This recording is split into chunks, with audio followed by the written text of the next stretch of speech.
சிந்து பைரவி நீ எப்படியமோ இங்க பாருடா, தயவு செஞ்சு உண்மையை சொல்லுடா அப்படின்ட்டுலாம் கேட்குறாங்க. சிவா இருந்துட்டு உன்னை கொள்ள இருந்துட்டு, நான் தான் அன்னைக்கே உண்மையை சொல்லிட்டு இல்லைங்கப்ப, நான் உனக்கு எவ்வளோ உதவி பண்ணியிருக்கேன், உனக்கு என்ன வேணும்னாலே செய்கிறேன், இதுக்கிட்ட போயோ நீ அந்த சிந்துக்கு உதவி பண்ணிக்கிட்டு இருக்க, அவள் தப்பு மேலே தப்பு பண்ணுறாடா.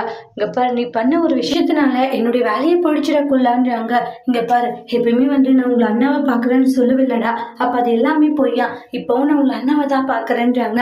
நீங்கள் தான் சிந்துவை கடத்திட்டு போயிட்டு மலைக்கோயிலில் தாலி கட்டினீங்க, இப்போ பேச்சை மாற்றி பேசிட்டு இருக்கீங்களா அப்படின்னு கொல்லா சொல்கிறாங்க. டே கொல்லா, இப்படி எல்லாம் பேசிட்டு இருக்காதுடா, ஏன்னா நான் எந்த ஒரு தப்பு பண்ணலன்னு உனக்கு தெரியும், அந்த சிந்துக்கும் தெரியும், ஆனால் நீங்கள் ரெண்டு பேருமே மாற்றி மாற்றி பேசிட்டு இருக்கீங்க.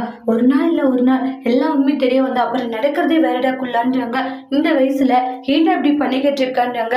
இந்த வயசுல நான் எதுவும் தப்பு பண்ணல, கரெக்டாக தான் பண்ணிக்கிட்டு இருக்கேன், சொல்லுடா எனக்கு டைம் ஆகுதுன்னு சொல்லிட்டு தப்பிச்சிடுறாங்க.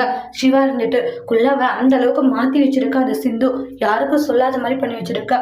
கண்டிப்பா நான் சும்மாவே விட மாட்டேன், சிந்துவையும் சரி இவனையும் சரி விட மாட்டேன், ஏன்னா இவங்க ரெண்டு பேரால தான் இன்னைக்கு என் வாழ்க்கையும் போச்சு, என்னுடைய வேலையுமே போயிடுச்சுன்றாங்க. சரியான படத்தை கற்றுக் கொடுக்க வேண்டிய சிந்து, என்கிட்ட மோதனா என்ன ஆகுன்றத நான் உனக்கு தெரியப்படுத்துறேன்றாங்க.